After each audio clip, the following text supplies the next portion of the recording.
नमस्कार, मैं हूं बालकृष्ण फरेजा। आप देख रहे हैं डेली लाइव। आइए नजर डालते हैं आज के मुख्य समाचारों पर। बिजली दरों में बढ़ोतरी के खिलाफ 31 अगस्त को भाजपा करेगी प्रदेश सरकार का घेराव। पार्टी पदाधिकारियों ने प्रेस कॉन्फ्रेंस कर दी जानकारी। जंक्शन के कोविड केयर सेंटर से फरार हुआ चोरी का आरोपी, तलाश में जुटी जिला पुलिस। राष्ट्रीय खेल दिवस के रूप में मनाई गई मेजर ध्यानचंद की जयंती। विभिन्न शिक्षण संस्थानों में आयोजित हुई खेल कूद प्रतियोगिताएं। जिला मुख्यालय तथा आसपास के क्षेत्रों में श्रद्धापूर्वक मनाया गया मुहर्रम का त्योहार। सदर पुलिस ने 11,000 नशीली गोलियों व 30 किलो पोस्ट सहित गिरफ्तार आरोपी को दिया रिमांड पर।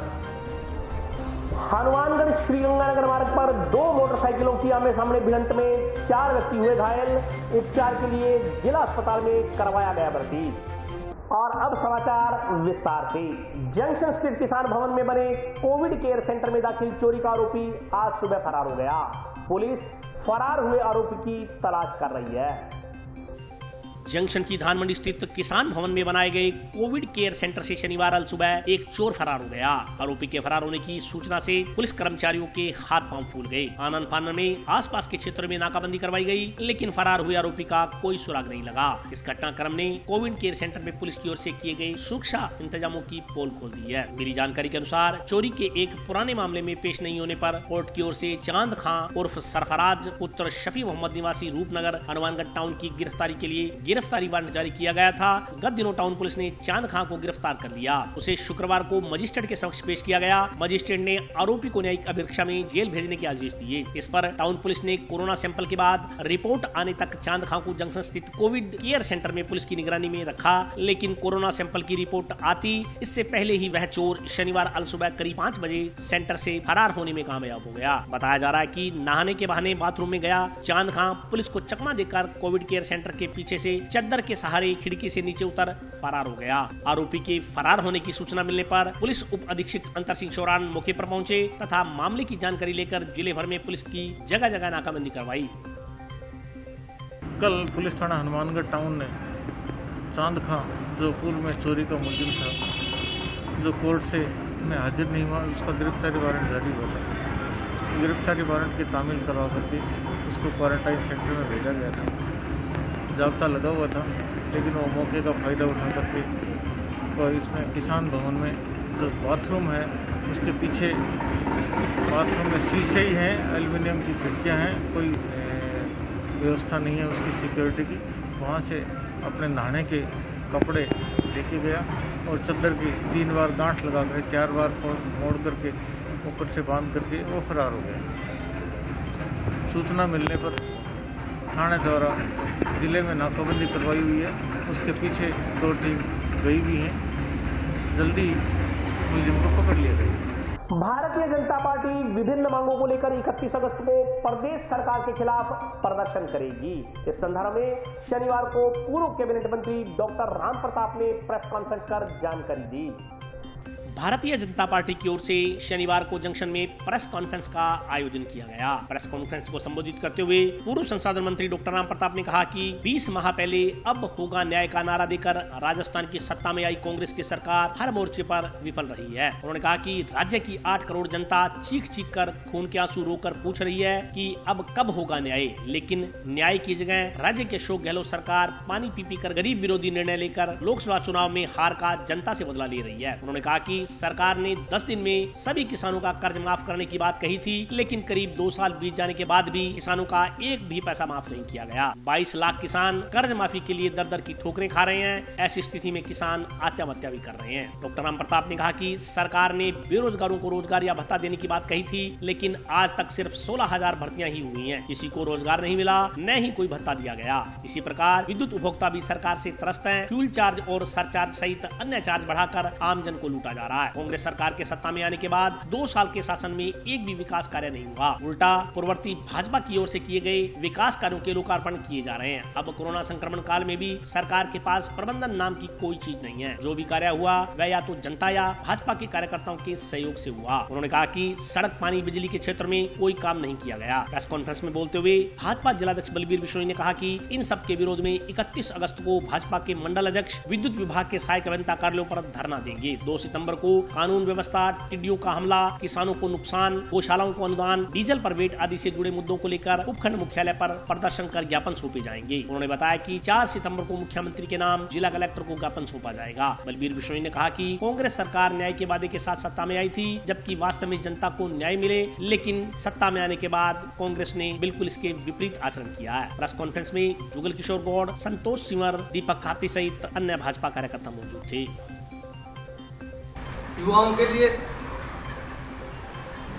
2 बजट में कुल 1,28,000 युवाओं को रोजगार देने की बात कही, लेकिन अभी तक मात्र 16,000 बच्चे हैं। इसी प्रकार कोरोना कुप्रबंधन में लगातार संक्रमण के मामले बढ़ रहे हैं। सरकार जब खुद ही सरकार अपने आप को बचाने में लगी है, तो ये जनता को क्या बचाएंगे? जनता राम भरोसे थी या पूरे जिले में भारतीय जनता पार्टी के कार्यकर्ताओं ने आगे आकर, चाहे गरीब हो चाहे जरूरतमंद हो, सबके लिए एक जो सामाजिक कार्यकर्ता, एक राजनीतिक कार्यकर्ता के रूप में न होकर सामाजिक कार्यकर्ता के रूप में काम करके लोगों का सहयोग किया। चाहे मजदूर जो पैदल एक जिले से दूसरे जिले या एक प्रदेश से दूसरे में जाने वाले हो, चाहे कोई गरीब जरूरतमंद हो, तो हर तरह की जो सहायता की वो भारतीय जनता पार्टी के कार्यकर्ताओं ने की। सरकार का कोई नुमाइंदा, और इससे शर्मनाक बात क्या होगी कि आप सभी पत्रकार बंधु बैठे हैं। इतने कोरोना काल के कार्यकाल में हमारे यहाँ के जनप्रतिनिधि, 2 विधायक यहाँ से कांग्रेस के हैं, अभी एक दिन भी प्रशासन से बात करके बैठक करके जनता को इस महामारी से बचाने के लिए कोई उपाय किया है तो वो आपके सामने। इस प्रकार इन सब बातों को लेकर इस सरकार को, चाहे इस वैश्विक महामारी में सब जो केंद्र की एडवाइजरी है उसका पालन करते हुए हम जनता को न्याय दिलाने का काम करेंगे। आज भारतीय जनता पार्टी की प्रेस वार्ता 20 माह पुरानी प्रदेश में कांग्रेस सरकार, जिसने 2018 के विधानसभा चुनाव में अब होगा न्याय के नाम पर जनता के बीच गई और जनता के वोट मांगे और जनता ने इनको आशीर्वाद दिया। अब ये जनता जो न्याय कर रही है वो आपके सामने। इन्होंने कहा कि किसान का संपूर्ण कर्जा माफ करें, एक भी किसान का कोई एक पैसा माफ नहीं हो, बल्कि किसान आत्महत्या करें। इसी प्रकार इन्होंने कहा कि बेरोजगारों को रोजगार देंगे या भत्ता देंगे। आज तक किसी को सिर्फ 16,000 बच्चे, किसी को रोजगार नहीं मिला और न ही कोई भत्ता दिया गया। इसी प्रकार चाहे बिजली की बात करें, आमजन त्रस्त है, VCR भरकर प्रताड़ित किया जा रहा है।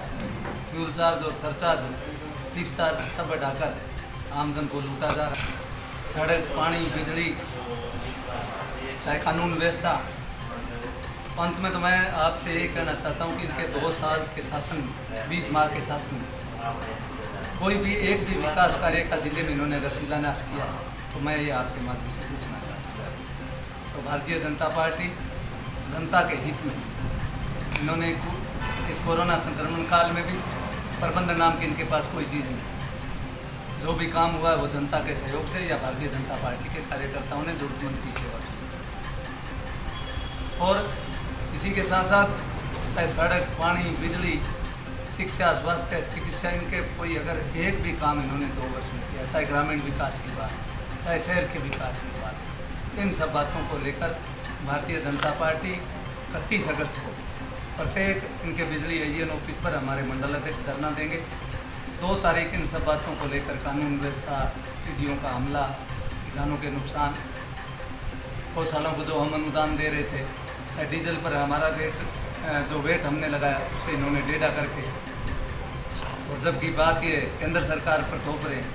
पिछले पूर्ववर्ती भाजपा शासन के समय हरियाणा और राजस्थान का मात्र 3 रुपये का डीजल के रेट का फर्क था, जो आज 10 रुपये। इन सब बातों को लेकर जनता को न्याय मिले, ये तो न्याय के वादे से आए हैं, लेकिन वास्तव में जनता को न्याय मिले, इसके लिए भारतीय जनता पार्टी प्रत्येक मंडल पर और 2 तारीख को SDM कार्यालय पर और 4 तारीख को कलेक्टर को सिर्फ मुख्यमंत्री के नाम ज्ञापन देंगे और जनता को न्याय दिलाने का जो हमारी कोशिश है कि संक्रमण से भी बचा जा सके और इस सरकार को घेर कर जनता को राज दिलाने का प्रयास करें, जो हमारी विपक्ष की जिम्मेवारी बनती है उसको हम पूरा करें। मेजर ध्यानचंद की जयंती के उपलक्ष्य में जंक्शन स्थित राजीव गांधी स्टेडियम में हॉकी प्रतियोगिता का आयोजन किया गया।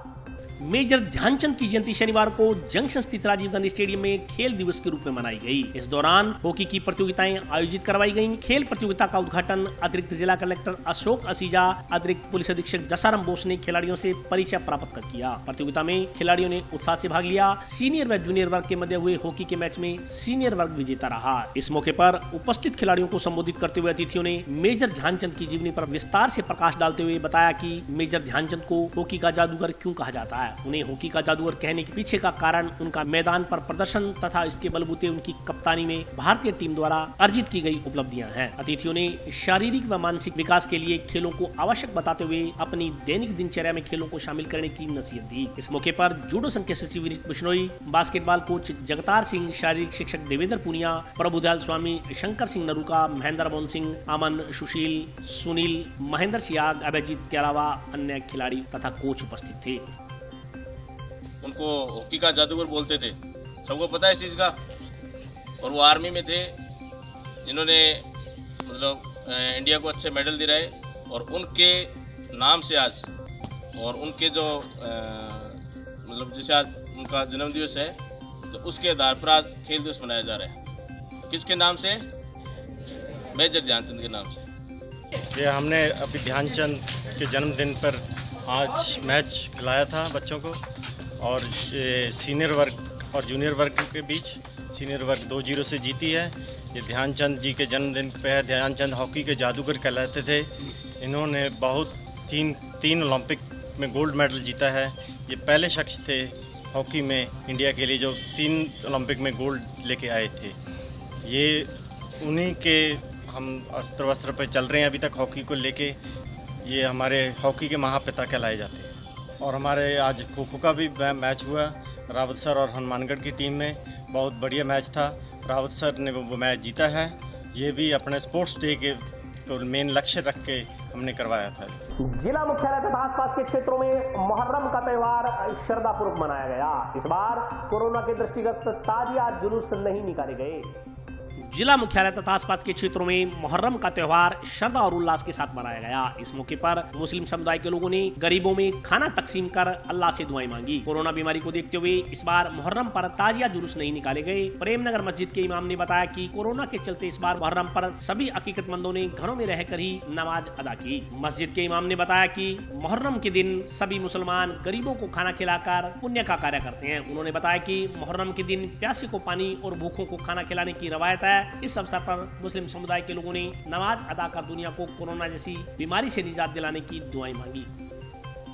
जो हमारे नबी मोहम्मद सल्लल्लाहु अलैहि वसल्लम के नवासे हैं, इस्लाम के नाम पर उन्होंने अपने आप को कुर्बान कर दिया, अपने साथियों को भी कुर्बान कर दिया। उन्हीं की याद में हम मुसलमान, सुन्नी मुसलमान मुहर्रम जायज़ तरीके से मनाते हैं। और इसमें कुछ बातें हैं जो खुराफात हैं, जायज़ नहीं है। उस बातों को हम लोग छोड़ते हुए जायज़ तरीके से मुहर्रम मनाते हैं। और इस बार हम लोगों ने धूमधाम के साथ मुहर्रम नहीं मनाया क्योंकि पूरी दुनिया में कोरोना वायरस फैला हुआ है। उसी से बचते हुए और सरकार की बातों का पालन करते हुए हम लोगों ने भीड़ भड़क्का नहीं किया है, भीड़ जमा नहीं किया है, बल्कि सादगी के साथ और बिना भीड़ भाड़ के हम लोगों ने जायज़ तरीके से मुहर्रम मनाया है। खाना तैयार किया है, मोहल्ले में शहरों में तकसीम किया है, गरीबों को खिलाया है। सदर पुलिस ने चक 36 SSW से 11,000 नशीली गोलियों व 30 किलो पोस्ट सहित गिरफ्तार व्यक्ति का रिमांड मंजूर करवाया है।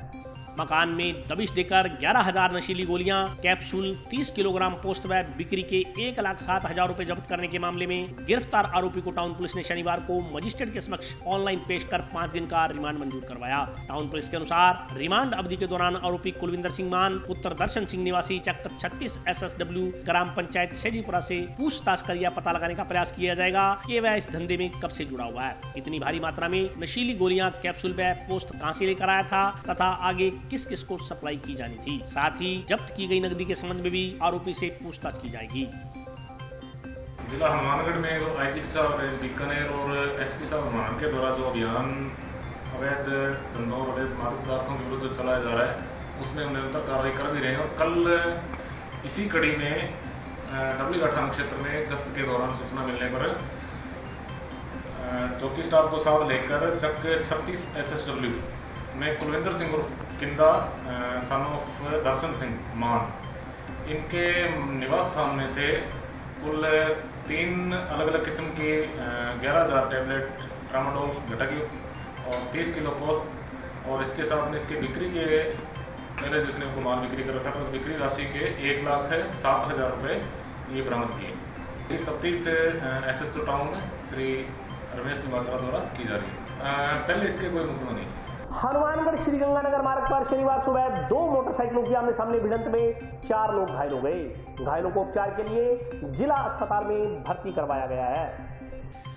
श्रीगंगानगर मार्ग पर शनिवार सुबह तेज रफ्तार 2 बाइक की आमने सामने भिड़ंत हो जाने से 4 लोग गंभीर घायल हो गए। हादसे में दोनों वाहन बुरी तरह से क्षतिग्रस्त हो गए। दोनों वाहनों पर 2 लोग सवार थे। चारों को एम्बुलेंस के जरिए जिला अस्पताल पहुंचाया गया। मिली जानकारी के अनुसार शनिवार सुबह करीब 9 बजे एक बाइक पर सवार 2 लोग जंक्शन से श्रीगंगानगर मार्ग पर स्थित गाँव जंडावाली की तरफ जा रहे थे। जब वे जंक्शन से करीब 1 किलोमीटर दूर रास्ते में एक ढानी के पास पहुंचे तो सामने से गाँव जंडावाली की तरफ से तेज गति से आ रही एक अन्य बाइक ने उनकी बाइक में टक्कर मार दी। हादसे में दोनों वाहनों को नुकसान पहुंचा। दोनों बाइक पर सवार 4 लोगों के गंभीर चोटें लगी। सूचना मिलने पर जंक्शन थाने के पुलिसकर्मी मौके पर पहुंचे और एम्बुलेंस के जरिए चारों को टाउन के राजकीय जिला चिकित्सालय में भिजवाया, जहां चारों का इलाज चल रहा है।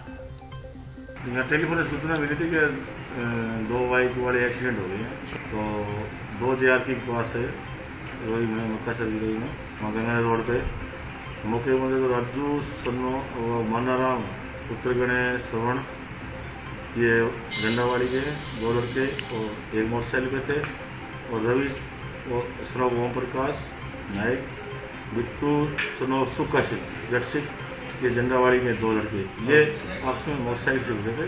दोनों मोटरसाइकिल वहाँ पे हुई थी, वहाँ दोनों क्षतिग्रस्त है और इन चारों को वहाँ 108 एम्बुलेंस से हॉस्पिटल भिजवा दी गई है और अभियान वगैरह लेके आएंगे तो उसको करेंगे। एक बार और अभी वक्त है ब्रेक का। हाजिर होता हूँ छोटे से ब्रेक के बाद।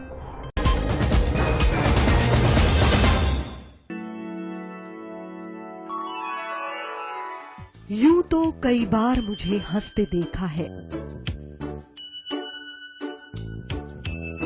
पर ये हंसी कुछ और है। ये गहना मुझ पर जचता है, पर ये महज एक गहना नहीं, ये रूपरेखा है मेरे मन की, हंसती खिलखिलाती लहरों की, जो आतुर थी अब तक मुझ पर सजने को। इसलिए ये गहना ही मेरा सच्चा श्रृंगार है, श्रृंगार है, श्रृंगार है।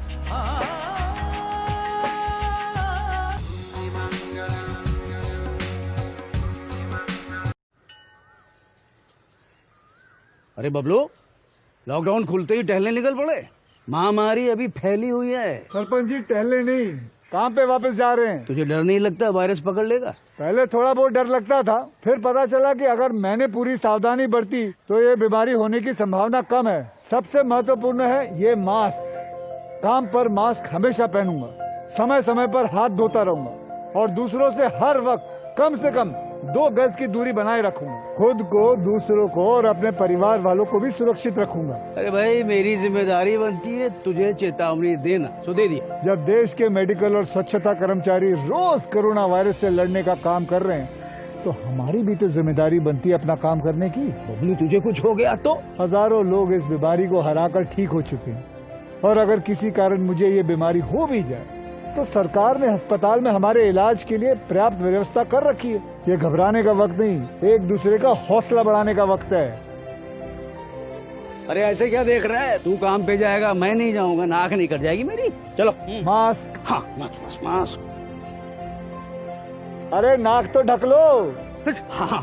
कोरोना वायरस से हमें लड़ाई जारी रखनी पड़ेगी, पर उससे डर कर नहीं, पूरी सावधानी के साथ डट कर चलिए। रुकी जिंदगी को आगे बढ़ाएं, देश को आत्मनिर्भर बनाएं। जय हिंद।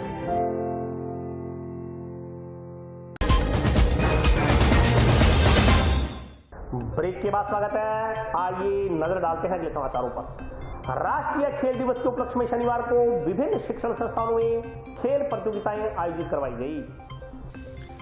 हॉकी के जादूगर मेजर ध्यानचंद की जयंती जिला मुख्यालय पर खेल दिवस के रूप में मनाई गई। विभिन्न शिक्षण संस्थाओं में इस मौके पर कई खेल प्रतियोगिताओं का आयोजन किया गया। जंक्शन के झंडावाली के नजदीक Ryan college for higher education तथा टाउन में गुरु तेग बहादुर स्कूल में खेल प्रतियोगिताओं का आयोजन हुआ। Ryan college for higher education में शनिवार को आयोजित कार्यक्रम की अध्यक्षता कॉलेज निदेशक करणवीर चौधरी ने की। प्राचार्य डॉक्टर संतोष राज पुरोहित तथा उप प्राचार्य अनिल शर्मा ने खिलाड़ियों को मेजर ध्यानचंद की जीवनी के बारे में विस्तार से बताया।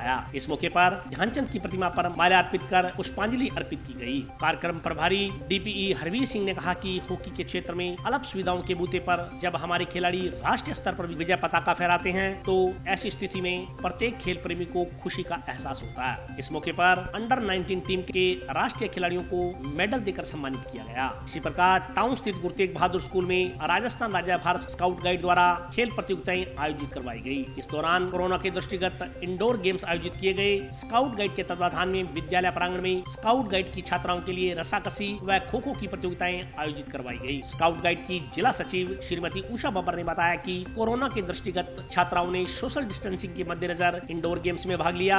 उन्होंने जानकारी दी कि हॉकी के महान खिलाड़ी मेजर ध्यानचंद की स्मृति में हर साल राष्ट्रीय खेल दिवस मनाया जाता है। इसी उपलक्ष्य में आज का कार्यक्रम आयोजित किया गया। कार्यक्रम में भूपेंद्र जोशी, सुनील कुमार शर्मा सहित अन्य अध्यापक अध्यापिकाएं उपस्थित थे। आज 29 अगस्त खेल दिवस के रूप में मनाया जाता है। इस दिन हॉकी के महान जादूगर मेजर ध्यानचंद जी का जन्म दिवस है। उस उपलक्ष्य में हम इसे बड़े चाव से और बड़ी धूमधाम से मनाते हैं। बच्चों में भी एक अलग सा चार्म रहता है कि आज हमने खेल दिवस मनाना है। तो आज हमने स्काउट गाइड LA हनुमानगढ़ की टाउन की इकाई की तरफ से गुरु तेग बहादुर स्कूल में इस दिवस को खेल दिवस के रूप में मनाया, जिसमें गाइड्स ने बढ़ चढ़ के भाग लिया। हमने छोटी छोटी 1-2 प्रतियोगिता भी करवाई और ये मनाने के हमें मुख्यालय से निर्देश प्राप्त हुए थे।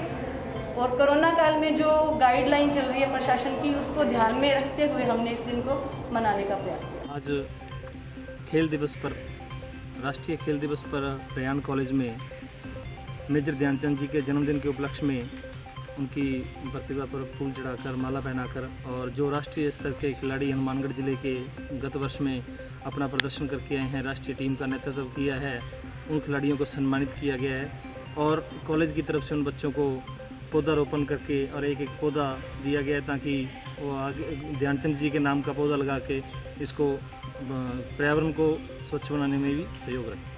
सालाना जोड़ मेले के दृष्टिगत शनिवार को टाउन स्थित बाबा सुखा सिंह महताब सिंह गुरुद्वारा में श्री अखंड पाठ साहिब के भोग डाले गए।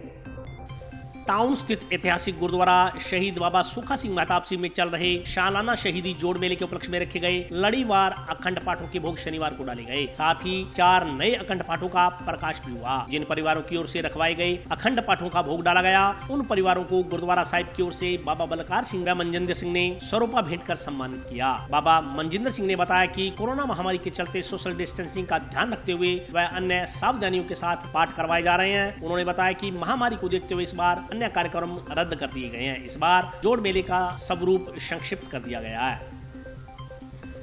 ਸਮੁੱਚੇ ਗੁਰੂ ਨਾਨਕ ਨਾਮ ਲੇਵਾ ਖਾਲਸਾ ਸਾਧ ਸੰਗਤ ਨੂੰ ਬੇਨਤੀ ਕੀਤੀ ਜਾਂਦੀ ਹੈ ਕਿ ਜੋ 25 ਭਾਦੋਂ 9 ਸਤੰਬਰ ਨੂੰ ਗੁਰਦੁਆਰਾ ਸ਼ਹੀਦ ਬਾਬਾ ਸੁੱਖਾ ਸਿੰਘ ਜੀ, ਬਾਬਾ ਮਹਿਤਾਬ ਸਿੰਘ ਜੀ ਹਨੂਮਾਨਗੜ੍ਹ ਟਾਊਨ ਵਿਖੇ ਜੋ ਸਾਲਾਨਾ ਜੋੜ ਮੇਲਾ ਮਨਾਇਆ ਜਾਂਦਾ ਹੈ, ਇਸ ਵਾਰ ਜੋ ਕਰੋਨਾ ਮਹਾਮਾਰੀ ਜੋ ਵਿਸ਼ਵ ਵਿਆਪੀ ਹੈ ਮਹਾਮਾਰੀ ਫੈਲੀ ਹੋਈ ਹੈ, ਇਸ ਮਹਾਮਾਰੀ ਨੂੰ ਨਜ਼ਰ ਰੱਖਦਿਆਂ ਹੋਇਆਂ ਇਸ ਵਾਰ ਉਸ ਪੱਧਰ ਤੇ ਪ੍ਰੋਗਰਾਮ ਨਹੀਂ ਕੀਤਾ ਜਾ ਰਿਹਾ ਜਿਸ ਪੱਧਰ ਤੇ ਹਰ ਸਾਲ ਪ੍ਰੋਗਰਾਮ ਕੀਤਾ ਜਾਂਦਾ ਸੀ।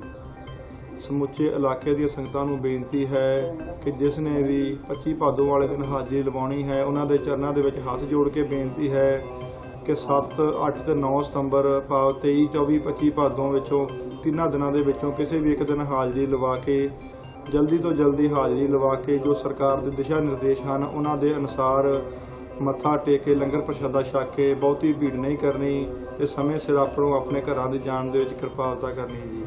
ਅੱਜ ਜੋ ਲੜੀਵਾਰ ਅਖੰਡ ਪਾਠ ਸਾਹਿਬ 20 ਜੁਲਾਈ ਤੋਂ ਅਖੰਡ ਪਾਠ ਸਾਹਿਬ ਦੀ ਲੜੀ ਚੱਲ ਰਹੀ ਹੈ, ਉਹਨਾਂ ਦੇ ਉਸ ਲੜੀ ਦੇ ਤਹਿਤ ਅੱਜ 4 ਅਖੰਡ ਪਾਠ ਸਾਹਿਬ ਦੇ ਭੋਗ ਪਏ ਹਨ ਅਤੇ 4 ਅਖੰਡ ਪਾਠ ਸਾਹਿਬ ਅੱਜ ਫੇਰ ਰੱਖੇ ਗਏ ਹਨ, ਜਿਨ੍ਹਾਂ ਦੇ ਭੋਗ 3 ਨੂੰ ਪੈਣਗੇ।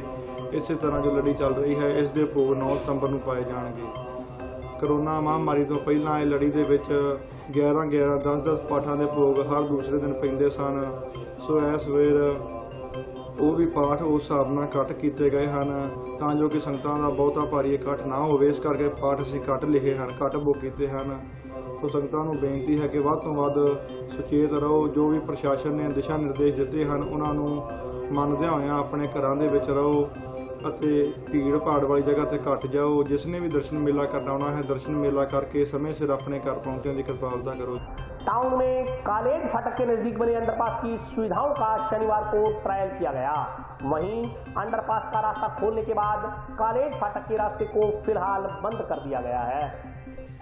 टाउन में कॉलेज फाटक के नजदीक रेलवे द्वारा बनाया जा रहा अंडरपास लगभग बनकर तैयार हो चुका है। शनिवार को कॉलेज फाटक को बंद कर अंडरपास का ट्रायल लिया गया। उल्लेखनीय है कि काफी लंबे समय से कॉलेज फाटक के नजदीक अंडरपास बनाए जाने की मांग स्थानीय लोगों द्वारा की जा रही थी। अंडरपास की सुविधाएं शुरू होने के बाद वहां रहने वाले लोगों में खुशी की लहर है, लेकिन वहीं दूसरी तरफ अंडरपास बनने के बाद कॉलेज फाटक का रास्ता पूर्णतः बंद हो जाएगा। कॉलेज फाटक के आसपास रहने वाले लोगों ने इस रास्ते को भी खुलवाने की मांग की है। उन्होंने कहा कि अंडरपास के बन जाने से लोगों को काफी राहत मिली है, लेकिन फाटक बंद होने के कारण दिक्कतें भी सामने आएंगी। अंडरपास बनने से न केवल इस समस्या से निजात मिलेगी बल्कि मेडिकल इमरजेंसी की सुविधाएं भी बाधित नहीं होंगी। अंडरपास बनने के बाद ओवरलोड वाहनों की आवाजाही से आसपास के कॉलोनी वासियों को राहत मिलेगी। मिली जानकारी अनुसार अंडरपास बन जाने से लाइनों की दूसरी तरफ बनी लगभग 10 कॉलोनियों के लोगों को इसका फायदा मिलेगा।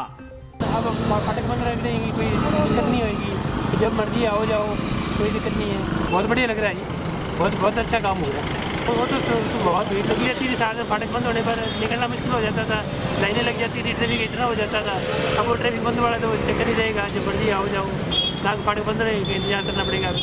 ऐसा है कि पुल बनने पर जनता आपस में काफ़ी रुझान है, जो फाटक पे काफ़ी भीड़ हो जाती थी उसका बहुत बड़ा फ़ायदा मिलेगा। पुल बनने से काफ़ी फ़ायदा मिलेगा, लेकिन हमारी तो राय ये है कि पुल है जो फाटक खुला रहना चाहिए था। फाटक बंद होने से जनता को काफ़ी परेशानी होगी, क्योंकि यहाँ पर रश बहुत ज़्यादा हो रहा है। आज पहला दिन है जो हम देख रहे हैं, बहुत ज़्यादा भीड़ हो रही है, तो इससे थोड़ी सी प्रॉब्लम मैं मानता हूँ कि होगी। बहुत अच्छा बन गया और जनता की सुविधा के लिए बना हुआ है, और साथ में फाटक भी खुला रहना चाहिए, तो इस पर इतना लोड नहीं है। और हमारी ये 2 नंबर गली है, ये भी इन्होंने बहुत अच्छी रख दी, सब 11-12 फुट की रखी, इसमें पूरे साधन जाएंगे। पहले ये ब्लॉक होने का इसका खतरा था, इसलिए हम रेलवे वाले को और नगर पालिका को सबको धन्यवाद करते हैं। वह बहुत ज़्यादा आते थे और देर से सारा जाम हो जाता था, उस टाइम उनको बाहर से कर दिया, इसलिए पहले असुविधा होती थी, पूरे जाम लग जाता, जाने के लिए भी बहुत दिक्कत आती थी। फाटक होने के एक बार तो पूरा जाम लग जाएगा यहाँ। हाँ, तो ये फाटक खुला रहे तो बहुत अच्छी बात है, दोनों तरफ चलता रहे, क्योंकि यहाँ इधर की तरफ 10 कॉलोनी आती है, सूर्य नगर, इंदिरा कॉलोनी, पारी कॉलोनी, मीरा कॉलोनी, नई बादी, तो इसलिए कुछ तो ध्यान रखना चाहिए। रेलवे को भी फाटक खुला रहे तो और ज़्यादा हमारे को सुविधा होगी। लायंस क्लब डायमंड के सदस्यों ने कोरोना संक्रमण से बचाव के लिए शनिवार को टाउन थाना स्टाफ को मास्क व सैनिटाइजर वितरित किए। लायंस क्लब डायमंड द्वारा शनिवार को टाउन थाना स्टाफ को मास्क व सैनिटाइजर वितरित किए गए। इस अवसर पर जियो सिटी अंतर सिंह चौरान व टाउन थाना प्रभारी रमेश माचरा भी मौजूद रहे। क्लब सदस्यों ने बताया कि कोरोना संक्रमण से बचाव के लिए क्लब द्वारा शहर के कई इलाकों में लोगों को मास्क व सैनिटाइजर का वितरण किया जा रहा है। इसी क्रम में शनिवार को टाउन पुलिस कर्मियों को सैनिटाइजर व मास्क वितरित किए गए। उन्होंने कहा कि पुलिस दिन रात अपने और अपने परिवार की चिंता किए बगैर आमजन की सुरक्षा के लिए ड्यूटी पर तैनात है। ऐसे में कोरोना वॉरियर्स के सम्मान में क्लब द्वारा निरंतर संक्रमण से बचाने के लिए इन वस्तुओं का वितरण किया जा रहा है। इस मौके पर प्रदीप शेरेवाला, कृष्ण जांगीड़ सहित क्लब के अन्य सदस्य व पुलिस कर्मचारी अधिकारी उपस्थित थे। आज हमारे प्रांत 32-33 E1 के प्रांतीय कार्यकारिणी का शपथ ग्रहण समारोह है, जो कि जूम आईडी पर हो रहा है। उसके उपलक्ष्य में आज लायंस क्लब हनुमानगढ़ डायमंड द्वारा शहर के टाउन थाना और सब्जी मंडी और अन्य कई जगहों पर मास्क और सैनिटाइजर का वितरण किया गया। और आज के लिए बस इतना ही। कल फिर हाजिर होता हूँ नए समाचारों के साथ, तब तक के लिए नमस्कार।